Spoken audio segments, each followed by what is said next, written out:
So a couple of months ago, I was tasked with something I never thought I'd be able to do. That is to make a typeface out of the vernacular things around me. Now, as you all have seen, I'm not the greatest when it comes to design choices, evident in the fact that I used to make speed edits of tragic events to then get a comment from some bulk guy with a checkmark. Russian authorities in Kazakhstan seized a British YouTube personality. But despite all that, I still took on this challenge with a smile. And now I'm making this video to sort of walk you through my process so you don't make the same mistakes I did. Or in short, I'm finally monetizing my suffering. Let's go!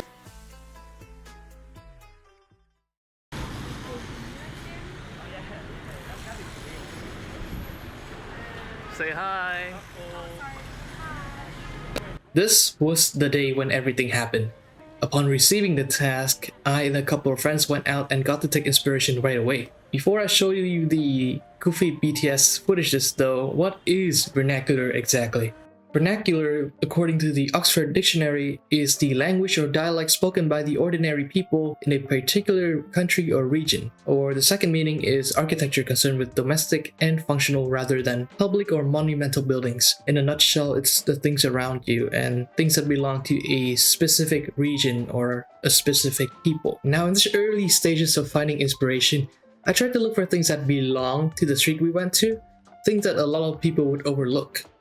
First, I took pictures of the balconies, thinking that I could make a typeface based on perspective. Well, 10 out of 10 for ideas, 2 out of 10 for execution. When my neck got tired for looking up for too long, I started looking for something more eye-level. These are pictures of the Taiwanese heavy-duty collapsible gates. I thought the contrast between the secure rigidity of the bars and the softer, more social aspect like the round connecting pad could be a catalyst for something great. 10 for execution, but 5 for idea because this was too easily seen and it's probably overdone already. Having looked up top and to the middle, I changed my perspective for the last time, to the ground. And that was when I found this. At first I wasn't exactly sure what they were, but I was surely intrigued by the shape that they took and the patterns on them, which was a square with really rigid, really neat looking shapes. So Toro, what are they, you may be asking? Well, these are metal manhole lids made to cover electrical cables or underground telephone lines back in the day. Now they aren't being used anymore ever since cell phones became a thing, yet they remain part of the city. So I thought of it as a reminder of a more transitional time in Vietnam. These lids symbolize the bridge between the old and the new, between the peaceful days and the more hectic nowadays. Now, when I discovered that they're iron lids that cover a bunch of messy wires, I was drawn to the idea of making a typeface that represents the cleanliness covering a mess underneath. I wanted to create something real that people wanted to pick up and observe, just like how technicians would lift up those iron lids. The contrast between cleanliness and messiness, the slick manhole covering the grotesque side of the city, the ability to make the letters become more, tangible.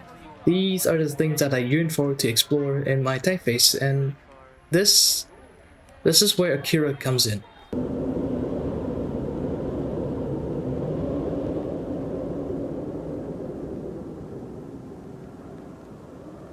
Now when it comes to the nitty-gritty of design, I had to do a lot of research and experiments to justify for my decisions. In my typeface, it was doing research on Kazuhiro Otomo and his work Akira. In the works of Kazuhiro Otomo, there always exists a constant struggle, a contrast between the clean and the messy.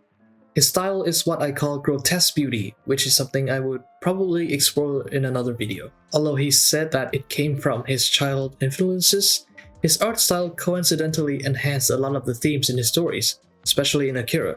On the note of making something that hides something else, taking inspiration and learning from a predecessor is crucial. Since my typeface was going to be a fat one that's very readable, I also did research on fat face and display type. And because I wanted to make my products real, I had to look up the physicality of type 2, little avail of course, and the textures that people want to touch and pick up. And in that case, it's round shapes and smoother textures. One thing that I learned from this segment of the process is to take everything with a grain of salt, because I did not take everything with a grain of salt. Now I know that there's something to be learned from every little detail, but sometimes it's just too minor to be even barely beneficial. I'm going to call out my module teacher here for giving the weirdest pieces of suggestions sometimes, and beating around the bush so much that even while we're talking we will be stray off the path immediately.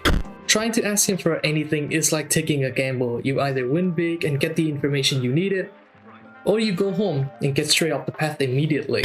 For example, right, one time after a presentation, he told me my A looks like the logo from the Designers Republic and advised me to look them up. After I went home and did research on them, I realized that they're just a bunch of Brits essentially taking things from the Japanese culture and slapping it onto their logos and design. This type of borderline cultural appropriation got me really worked up, and so I did a 2-page research on them and how much I hated them just to spite him a little bit, but I digress. Looking up things that seem irrelevant made me realize that each letter I've made so far looks like a standalone character, so the goal of the typeface was oriented for the final time. To make a typeface that could be printed into 3D toy blocks that people would want to pick up and observe. It'll focus on the revelation of type, like revealing the wires, the physicality of type, like how a letter should be physically made or constructed, and its pickup ability. Now, to my surprise, the typeface I'm making is not as difficult as I made it out to be. Since I wanted to make toy blocks, I decided to make every letter using the same vocabulary, which I call the original block. The only thing that changes in these letters is their counters, so a large variety of the same letter had to be made for better decision making. The letters that I end up choosing are the ones interesting enough to be standing on their own, like this A or this R right here. A major problem that I went through though was to carefully consider the position and sizing of the counter, since the whole livelihood of the font is being able to read that gap of negative space. But because my priority was not to make the font readable, but more so make them consistent, I kept the counters and open counters the same size. Normally, people would make letters that have clear X height and cap height, but I'm weird, so I made it harder for myself by having both uppercase and lowercase use the original block. And that's where the Vietnamese accents came in clutch and decided the whole sizing contrast system between the whole cases for me, which is really convenient. And in the midst of developing 2D letters, I also started to learn 3D and animation, just to bring my typeface into reality a little bit faster. Did you make a donut? You may ask. No, I did not, I answer. So what did you make? You asked again. Well, watch this.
Thank you guys so much for watching. If you enjoyed the video, please consider liking and subscribing.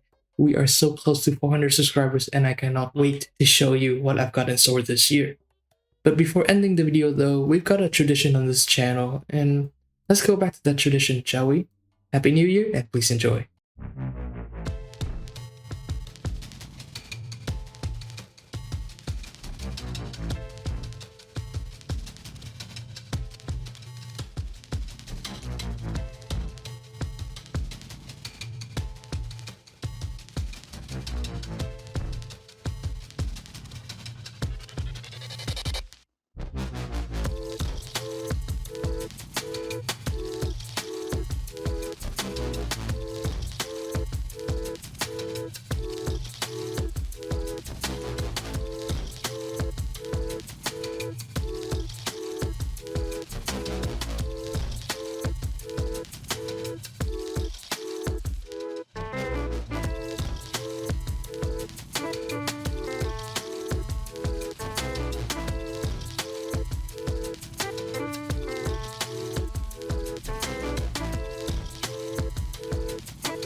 I need to take a shit.